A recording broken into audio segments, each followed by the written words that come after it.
Organizing fellow people who are sick of the two-party system, because I know there's a lot of you out there.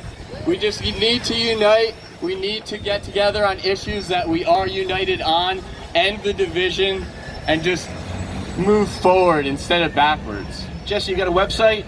Jesse4Congress.com. That's Jesse, Jesse, the number 4, Congress.com. Thank you very much. Lefty, you're going to be our next speaker, so... Well, I'm speaking as we go, but you know what I'm going to say. I'm going to say vote yes for cannabis. And I want to know more about, I want to talk to you some more, because I'm a libertarian my whole life. And I would love to speak to you and pick your brain about libertarianism, about the whole tax plan, about come on over. Unless you have another speaker. Do we have another speaker besides me? Here they come. Here she comes. Here she comes, the best activist in New Jersey right here. That's right, she is the best activist in New Jersey. Joanne Zito!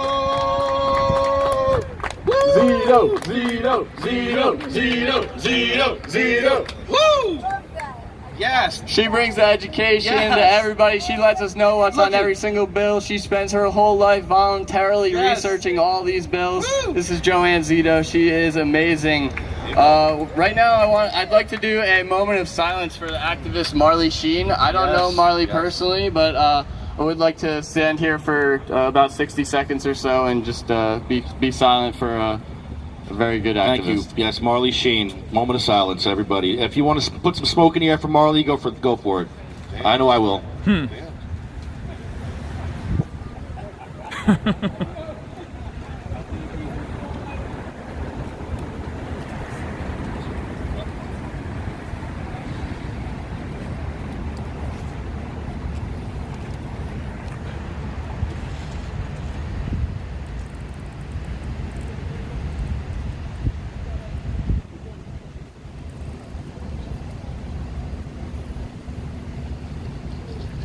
Thank you, Jesse. That means a lot. Marley was a good friend of us all, and we're going to continue his legacy with these secret sessions in the North Jersey area. So keep a lookout for Run New Jersey and Marley Sheen.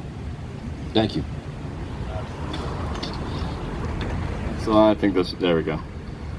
So our next speaker is going to be Tyrus Ballard. He advocates for your local NAACP in Burlington County. He's an amazing activist. Woo!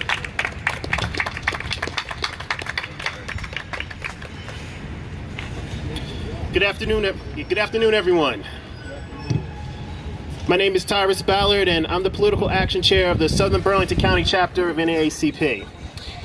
When I was younger and started hearing mainstream conversations about cannabis legalization, I initially had a neutral stance on it because I had nothing against it, but I didn't partake in it either. So I felt like, all right, if it gets legalized, fine. If it doesn't, not my problem. But then I learned about the egregious sentences people were getting over a plant. And I learned how, on top of that, even though black people and white people were using cannabis at similar rates, black people were getting charged way more. And on top of that, how just in general, whether it was cannabis possession or otherwise, black people were getting charged higher sentences for the exact same crime. I learned about the phony war on drugs and how it was used to disenfranchise black and brown, poor communities of color. I learned how,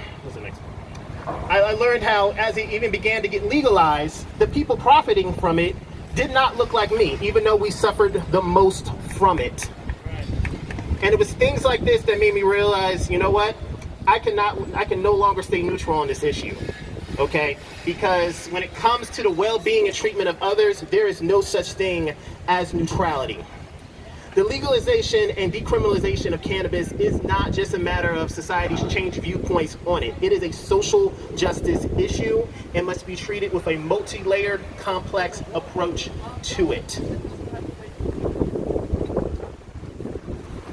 So, the passing of S-2535 is a good bill, but it is just a first step.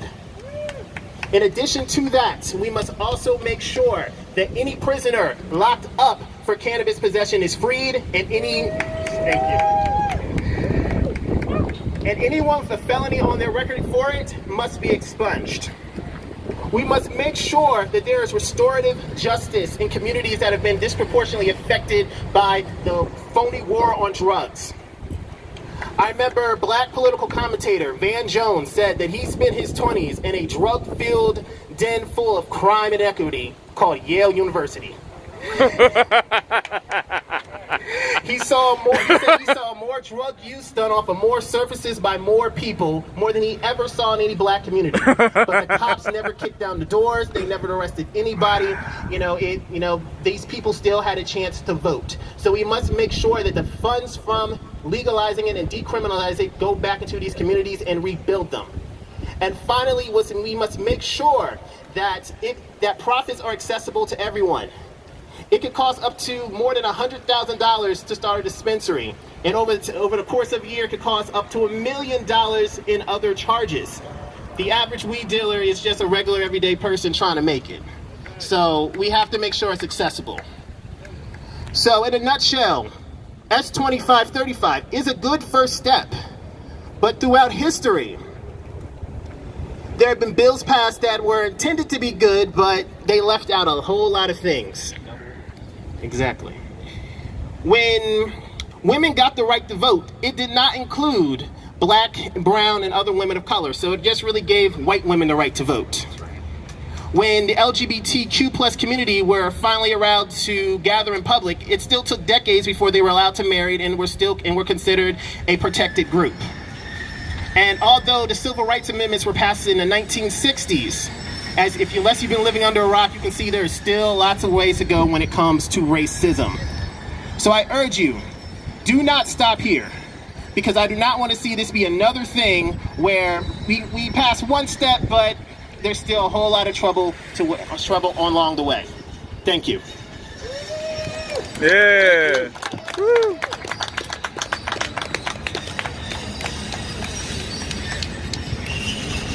Thank you, Tyrus. A lot of really amazing stuff in there. Thank you very much for speaking. Our next speaker, let's look at the list.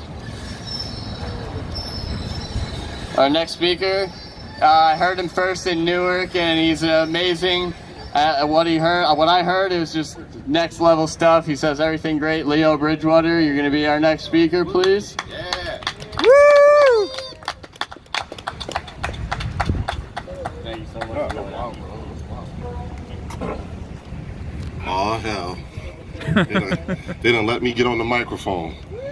So I put this out on Facebook yesterday, so I'm gonna give you all a minute to pull out your phones, put them on video, go live or whatever. We about to have a motherfucking moment. Okay? So what is he gonna say, everybody? Oh boy. So I could go into the whole thing about how I feel about Jacob Blake, Breonna Taylor, because that's what's on a lot of people's minds, hearts and minds right now. And the way that their skin color has been weaponized. It's real easy for me to go into that. It'll be real easy for me to go into that. But see, what happens is that what'll happen is these things quickly turn into therapy sessions. People get up here, they speak their truth to power, everybody claps, then you go home and don't nobody do nothing. And at this point, it's funny because we're literally 9 weeks away from an election, okay? 9 weeks. 9 weeks from an election. Matter of fact, the Republican National Convention has been going on for the last couple of days too. So all kinds of stuff is being said and done. And all of this happening in the midst of a pandemic that we are not even on the other side of yet. We haven't even realized what the full damage of this pandemic is going to be. Everybody who's going to die from COVID-19 hasn't died yet. We're not at the end. We haven't gotten to the end of this pandemic. We're still currently in it as of August 27, 2020. We are still in this process. We are still learning. Okay, the last time something like this happened, none of us was here. This was 100 years ago.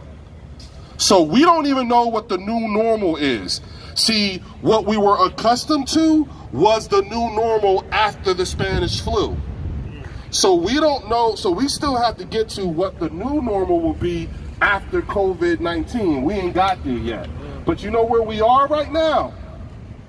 See, a couple of days ago, the governor of New Jersey opened up the books and showed us what the budget was. We like 20 billion short, y'all. Okay, we're literally $20 billion short. Matter of fact, if memory serves me correct, the state of New Jersey is furloughing state workers right now.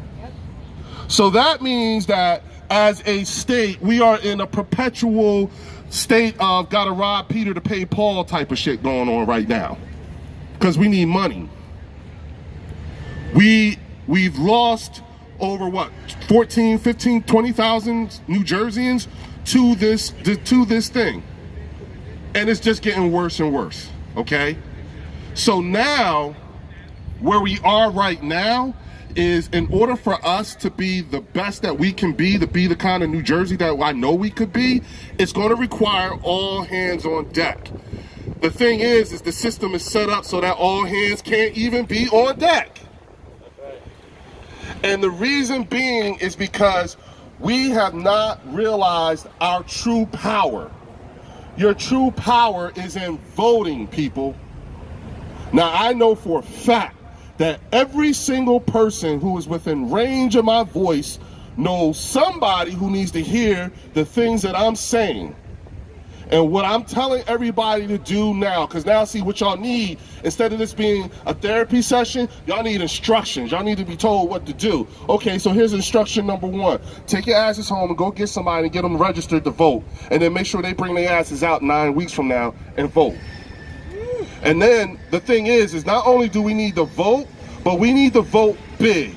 I was just explaining to Lefty and them that, see, not voting is more dangerous than voting for the wrong person. See, the reason why is because I need the actual act of voting. I need that number.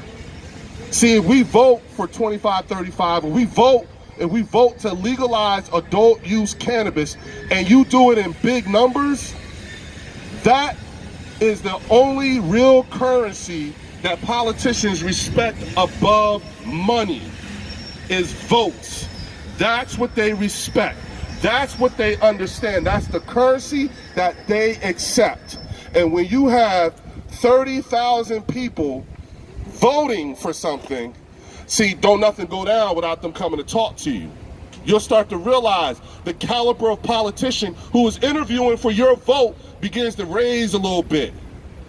Now they gotta actually work. See, the way things are going right now, just being messed up like it is, especially here in the capital city of New Jersey, see, this is in somebody's best interest that shit stay as fucked up as it is. And excuse my language, but I'm using time-appropriate language. When you're 9 weeks away from voting for adult use cannabis, at what point do you start cussing up a storm? Because I'm gonna tell you something, as a black man in this state, see, this industry was built on my back. So you mean to tell me you gonna lock me up, turn around, make a buck, and then lock me out of it? You must be out your motherfucking mind. Are you serious? Right. Hell no. I'm from Trenton. We don't roll like that. Now the thing is that we have to recognize, again, what is our our political power. We have to re-engage. We have to start demanding things. We need to get a higher caliber of politician. Right now, they're getting away with murder because they can. I've said this time and time again. When you talk about cannabis legalization, you're messing with 3 types of money. Old money, that's the pharmaceutical industry. You messing with long money, that's the alcohol industry. And then you messing with big money, that's the prison industrial complex, which has been thriving in the state. We even got the data to back it up. Just look at the ACLU's arrest report. Not only does the state of New Jersey like to lock us up, but apparently they also like to beat us too, because we represent 80% of all use of force in this state. So We effectively have become them people. Y'all. Us. That's how they talk about us. That's how they think about us. I mean, come on, think about it. You're sitting in the capital city of the second wealthiest state in the country. And a block over, you got a war zone going on with all kinds of drugs and stuff happening. And these politicians ride through this. They see it every time they come here. Think about it. It ain't just 29. You don't just come in off the highway. You got coming off of Route 1. You got coming off of 33. You got 31. All routes. And they come and they drive right through it, right past it, look past you, and then they lay these laws down like it ain't nothing.